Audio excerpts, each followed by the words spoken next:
Friends, welcome back to my channel #Shweta. তো আবারও একটি নতুন হোয়াটসঅ্যাপ সম্পর্কে ভিডিও নিয়ে চলে এসেছি। তার আগে ফ্রেন্ডস, আমার চ্যানেল নতুন হলে চ্যানেলটাকে সাবস্ক্রাইব করে দিন, পাশে থাকা বেল আইকনটা অবশ্যই প্রেস করুন পরবর্তী ভিডিওর নোটিফিকেশন সবার ফার্স্টে পেতে। তো চলুন ফার্স্টে আমি আমার ফোনের হোয়াটসঅ্যাপটাকে ওপেন করে নিই। তার আগে ফ্রেন্ডস, আমার চ্যানেলে যারা নতুন আছেন তারা হোয়াটসঅ্যাপ সম্পর্কে আমার অনেক ভিডিওস দেওয়া আছে, আমি ডেসক্রিপশনে লিঙ্ক দিয়ে নেব, আপনারা কিন্তু চেক করে নিতে পারেন। হোয়াটসঅ্যাপটা ওপেন করে নিয়েছি, ফার্স্ট চ্যাটটাই আমি ওপেন করে নেব।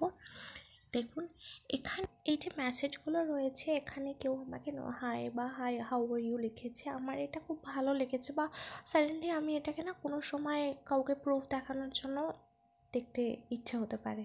তো কি করতে হবে, জাস্ট টাচ করে রাখতে হবে কিছুক্ষণের জন্য এই মেসেজটাকে। টাচ করে রাখার পরেই ওপরে স্টার অপশানটা দেওয়া রয়েছে, দেখছেন আমি রেড মার্ক করে দিয়েছি।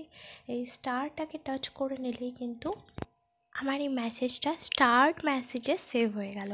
তো এবার আমি স্টার্ট মেসেজে গিয়ে পরে যখন এই মেসেজটাকে চেক করতে চাইবো, কী করতে হবে, নর্মালি আমি হোয়াটসঅ্যাপটাকে ওপেন করে থ্রি ডটে ক্লিক করলে এখানে দেখুন স্টার্ট মেসেজ, এটাতে টাচ করে নিলেই কিন্তু এই দেখুন আমি যে স্টার দিয়ে রেখেছিলাম এই হাই হাউ আর ইউ এটা কিন্তু এখানে স্টার্ট হয়ে গেছে। তো এইভাবে কিন্তু আমি এটাতে টাচ করে নিলে এই প্রোফাইলে যখন যে চ্যাটটা করেছিল সেই জায়গাটাতেও চলে যেতে পারবো, সেই কনভারসেশনটাকেও আমরা চেক করে নিতে পারবো। তো এইভাবেই কিন্তু আমরা আমাদের যে কোনো মেসেজ, পছন্দের মেসেজকে স্টার্ট করে রেখে পরে রিড করতে পারি, বা কোনো প্রুফ হিসাবেও এটাকে ইউজ করতে পারি।